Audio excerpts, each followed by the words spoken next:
쉬지 않고 흐르는 인생입니다. 빈손으로 왔다가 빈손으로 가는 인생입니다. 그래서 더 소중한 오직 한 번뿐인 여러분의 인생을 위한 영상입니다. 언젠가는 말을 못할 때가 옵니다. 그러니 따뜻한 말을 많이 하세요. 언젠가는 듣지 못할 때가 옵니다. 값진 사연, 값진 지식들을 많이 보고 많이 들으세요. 언젠가 웃지 못할 때가 옵니다. 그러니 웃고 또 웃고 활짝 많이 웃으세요. 언젠가는 움직이지 못할 때가 옵니다. 그러니 가고픈 곳 있으면 지금 어디든지 가세요. 언젠가는 사람이 그리울 때가 옵니다. 좋은 사람 많이 사귀고 만나세요. 언젠가 감격하지 못할 때가 옵니다. 그러니 마음을 숨기지 말고 마음껏 표현하고 사세요. 언젠가 우리는 세상의 끝자락에 서게 될 것입니다. 사는 동안 최선을 다해 후회 없는 삶을 살다 가셔야 합니다. 훌륭하게 늙어가는 작업을 나이 들어서 시작한다면 이미 때늦은 게 아닐까요? 아이일 때 어른이 될 준비를 하듯이 멋진 노인이 되기 위해서 우리는 중년부터 차차 준비를 해야 합니다. 인생의 중심인 40과 50 사이, 배울 만큼 배우고 알 만큼 아는 나이가 되었지만 삶의 기준은 얼마나 명확할까요? 자신만의 기준이 없다면 살아가는데 자주 흔들리고 자칫 인생이 걷잡을 수 없이 꼬여버릴 수도 있습니다. 공자는 무엇을 반복하느냐에 따라 앞으로의 방향이 정해지고 인생이 달라진다고 말합니다. 흘러가는 대로 살고 싶지 않다면 나 자신이 내 삶의 주인이 되어야 하며 스스로 일어설 수 있는 내면의 근력을 키워야 합니다. 방황하며 흔들리고 싶지 않다면 내가 하는 일의 주인이 되어 흔들림 없이 앞으로 나아가는 힘을 키워야 합니다.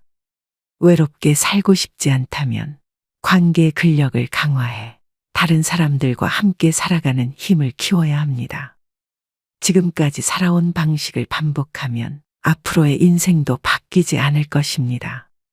그래서 오늘은 40과 50 사이라는 책을 바탕으로 1. 사람, 인생의 기준이 필요한 40, 50대에게 전하는 최고의 지혜를 알려드리겠습니다. 여러분의 인생은 분명 이 책을 읽기 전과 읽은 후로 나뉠 것입니다. 그럼 바로 시작하겠습니다. 40과 50 사이, 인생길을 바꾸는 핵심 요인 첫 번째. 좋아하는 자는 이기기 어렵다. 반복이 인생을 성공적으로 만들고 꾸준함이 인생의 격차를 만드는 기반이 됩니다. 오랫동안 하면 잘할 수 있고 어떤 일이든 잘하면 성공할 수 있다는 것을 우리는 이미 알고 있습니다. 그런데 그 반복이 어렵습니다. 꾸준함이 쉽지 않습니다. 그런데 그 문제의 모범 답안을 공자께서는 이렇게 말했습니다. 그것을 아는 사람은 그것을 좋아하는 사람만 못하고 그것을 좋아하는 사람은 그것을 즐기는 사람만 못하다. 세상에 준비 없이 되는 건 없습니다. 돈이 되는 일이나 가치 있는 일은 더욱 그렇습니다. 차를 운전하려면 운전하는 방법과 공공의 교통 법칙을 알아야 하며 운전 면허증을 취득해야만 비로소 가능해집니다. 바리스타로 취업하려면 커피를 공부하고 커피 만드는 방법을 익히며 자격증을 따야 가능해집니다. 운전을 위해 면허증을 취득하고 바리스타를 위해 자격증을 따도록 노력하는 게 바로 그것을 아는 사람이 되는 첫 단계입니다. 잘 아는 사람, 즉 지지자가 되려고 하는 이유는 그게 쓸모가 있기 때문입니다. 세간에는 좋아하는 일을 찾는데 시간 소비하지 말고 지금 하는 일을 목숨을 걸 정도로 열심히 하라는 조언도 많습니다. 초기 학습과 부단한 연습을 통해 잘하게 되었다고 해서 그 일이 좋아지는 것은 다른 문제입니다. 힘줄이 터지는 고통과 맹렬한 노력을 통해 그 분야의 최고가 되어 경제적으로 많은 부를 이루었는데 전혀 행복하지도 좋아지지도 않는 경우도 적지 않습니다. 그러니 그 분야에서 돈을 많이 벌고 일찍 은퇴하여 다른 일을 하는 경우도 많습니다. 정말 좋아하는 일을 한다면 수입에 따라 움직이는 일은 자주 자주 일어나지 않게 됩니다. 그러면 그 일을 더 오랫동안 할 수 있게 됩니다. 물론 더 많은 수입을 마다하기는 어렵지만 수입이 그 일을 바꾸게 하지는 않습니다. 돈보다 더 큰 행복과 의미가 있을 테니까요. 우리가 정말 인생을 전반과 후반으로 나눌 수 있다면 이렇게 해보고 싶습니다. 인생 전반은 주어진 환경에 따라 살아가는 겁니다. 주어진 시스템을 벗어나기가 어렵기에 고단하지만 열심히 살아갑니다. 그러니 꼭 좋아하는 공부가 아니더라도 열심히 해. 좋아하는 직업이나 일이 아니더라도 최선을 다하며 살아갑니다. 많은 사람이 그렇게 살아가듯 말입니다. 지지자가 우리 인생을 멋지게 만들어주는 최고의 수단인 것처럼 말입니다. 그러나 인생 후반은 주어진 환경에서 벗어나 좋아하는 일을 하면서 살아가는 겁니다. 주어진 시스템을 벗어나기가 어렵고 고단하지만 그래도 좋아하는 일을 하려는 마음을 가지고 열심히 살아봅니다. 가능하면 좋아하는 일로 최선을 다하며 살아갑니다. 어제까지 우리가 살아온 길이 아닌 도전의 길을 걸어가 보는 것입니다. 출중한 능력과 노력으로 한 분야의 최고가 되어 충분한 부를 일군 뒤 은퇴하여 인생을 즐기는 사람들의 삶도 멋지고 훌륭합니다. 하지만 평범한 능력의 보통의 노력으로 인생 전반전을 큰 무리 없이 마친 사람이 충분한 부가 담보된 것은 아니지만 인생 후반전에 좋아하는 일을 하면서 행복하게 살아가는 삶도 훌륭한 삶이라 할 수 있습니다. 40과 50 사이 인생길을 바꾸는 핵심 요인 두 번째. 상대방이 아니라 자기를 걱정하라. 세상에 나와 비슷한 성향의 사람이 얼마나 있을까요? 내 마음을 온전히 알아주지는 않아도 섭섭하지 않을 정도, 아니 미워하지 않을 정도라도 이해해 줄 사람이 얼마나 있을까요? 가정이 평화롭고 조직이 조화롭기 위해서는 다른 사람들을 생각하지 않을 수가 없습니다. 그런데 문제는 다른 사람들은 내가 조종할 수 없다는 것입니다. 나와는 성향이 다른 사람들이기 때문입니다. 세상의 조화보다 갈등이 많은 이유가 여기에 있습니다. 그러니 2500년 전부터 그 갈등을 줄이는 전략을 꾀하지 않을 수 없게 된 것입니다. 논의 여러 편의 이 문제를 해결하기 위해서 노력했던 공자의 이야기가 반복하여 등장합니다. 공자께서 말씀하셨다. 남이 나를 알아주지 않음을 걱정하지 말고 남을 알지 못함을 걱정하라. 상사가 나를 알아주지 않음을 걱정하지 말고 내가 상사를 잘 모름을 걱정해야 비로소 문제의 실마리를 풀 수 있습니다.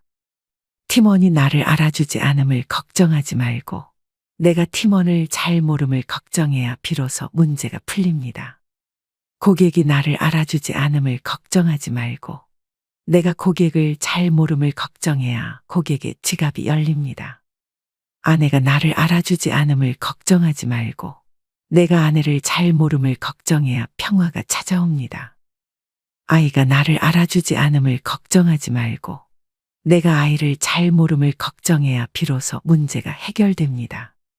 업무가 나에게 맞지 않음을 걱정하지 말고 내가 업무에 관해 잘 모름을 걱정해야 비로소 일이 쉬워집니다. 공자께서 말씀하셨다.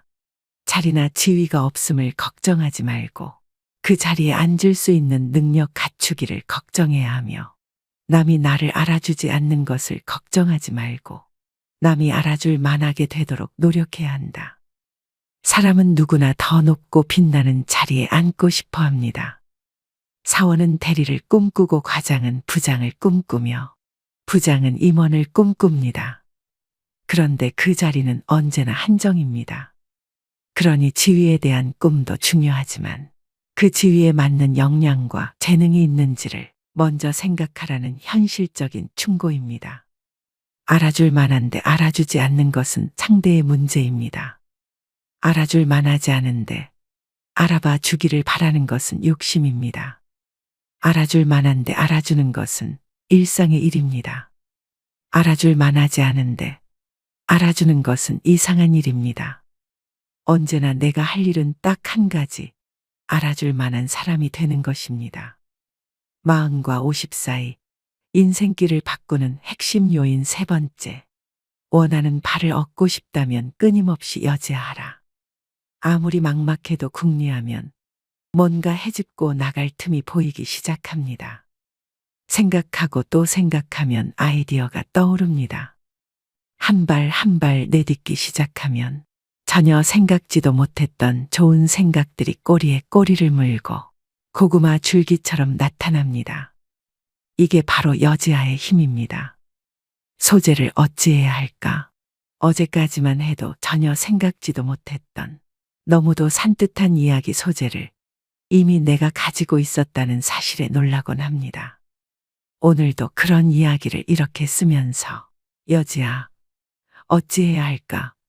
의 힘을 더 믿게 되었습니다. 어찌해야 할까? 어찌해야 할까? 라고 말하지 않는 사람은 나도 이미 어찌할 수가 없구나. 이는 2500년 전 공자께서 단순히 제자들의 교육이나 훈육을 위해 일시적으로 던진 말이 아닙니다.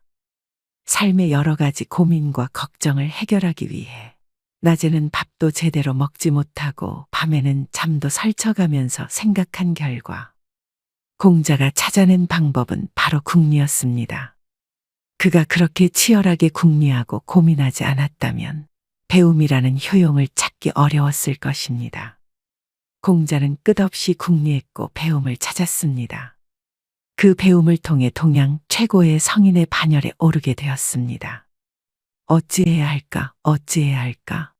그 여지아 정신이 공자를 만들었습니다. 그러니 제자들에게 당당히 말한 것입니다. 좋은 직장, 나쁜 직장이 따로 있는 것이 아니라 그 안에서 어떻게 일하느냐가 더 중요합니다. 어찌해야 할까? 어찌해야 할까라고 스스로 궁리하지 않는 사람은 아무리 좋은 직장을 다닌다 해도 좋은 결과를 얻기가 어렵습니다. 좋은 사업, 나쁜 사업이 따로 있는 것이 아니라 그 안에서 어떻게 사업을 하느냐가 더 중요합니다. 스스로 궁리하지 않는 사람은 아무리 좋은 사업을 한다 해도 좋은 결과를 얻기가 어렵습니다. 그래야 공부가 됩니다.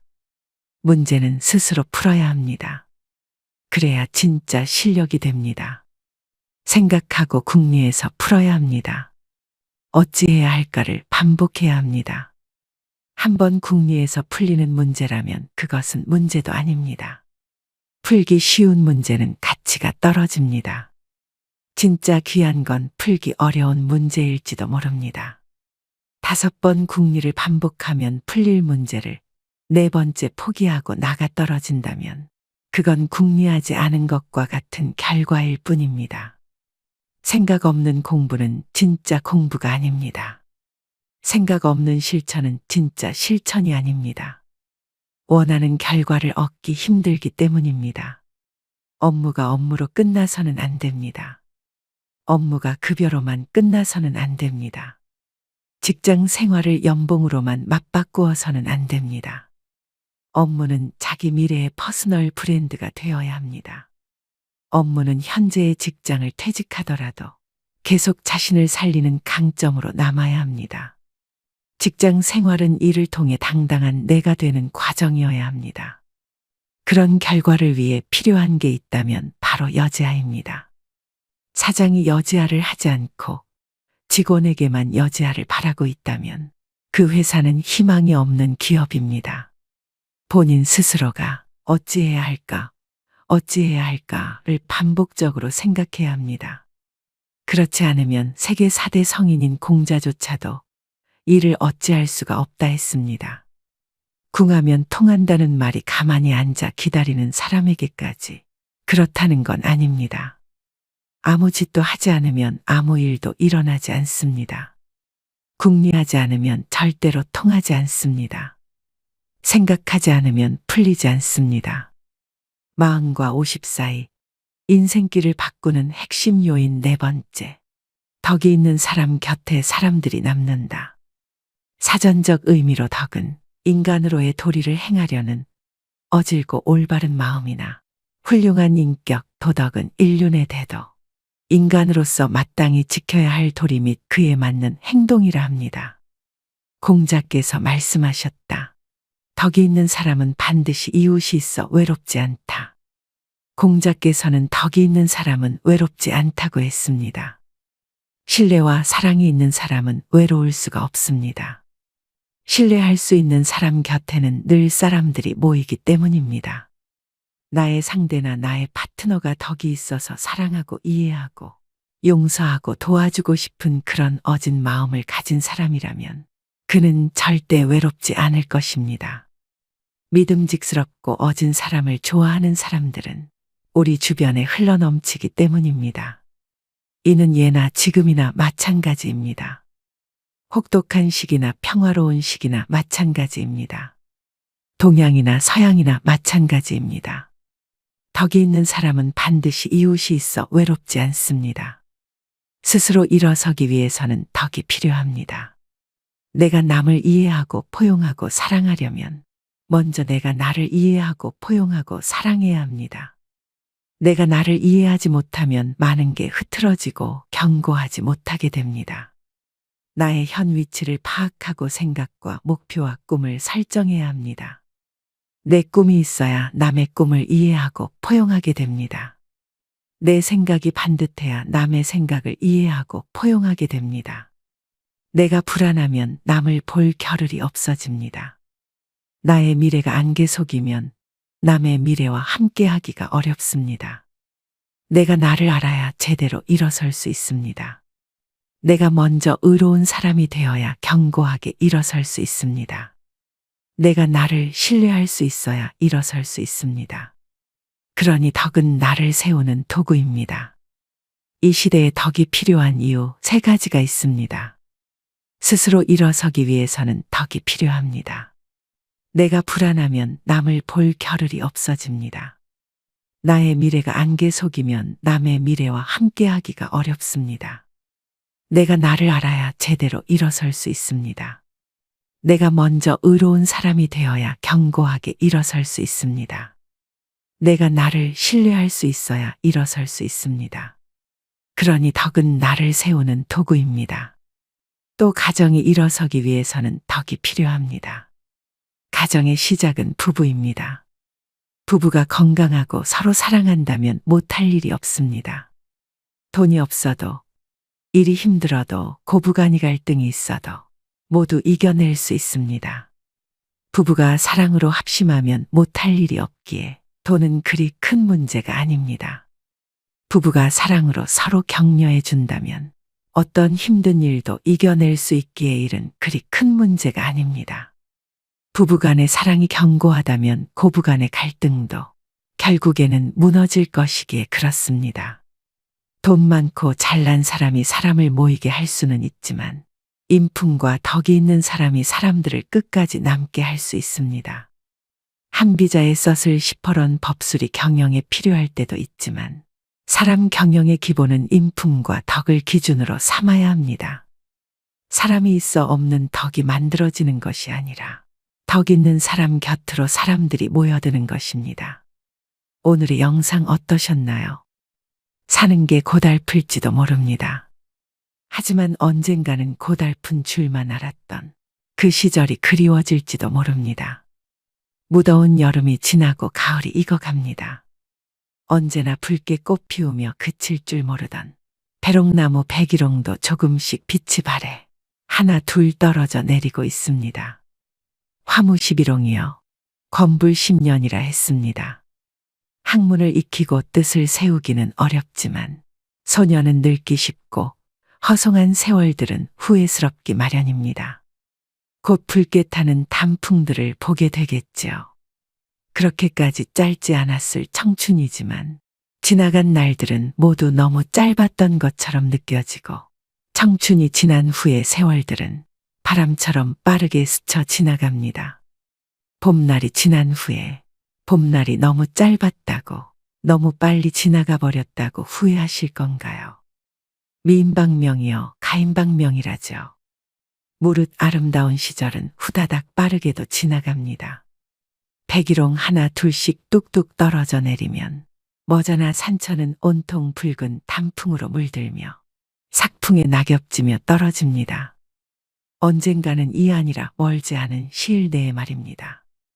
누군가에게는 이 가을이 마지막 가을일 수도 있습니다. 나는 아니라고 항변하고 싶겠지만 그건 아무도 모르는 일입니다. 앞으로 맞이할 숱한 봄날들이 기다리고 있다 하더라도 좋은 것은 좋은 것 아니겠습니까? 아름다운 봄날도 마음껏 즐기시고 오늘도 내일도 후회 없는 삶을 영위할 수 있다면 얼마나 좋겠습니까? 무엇보다도 마음속에 따사로운 햇살이 깃드는 하루 되시길 바라며 오늘도 노후의 지혜와 함께 해주셔서 감사드립니다. 황금빛으로 무르익어가는 여러분의 지혜로운 인생을 언제나 응원합니다.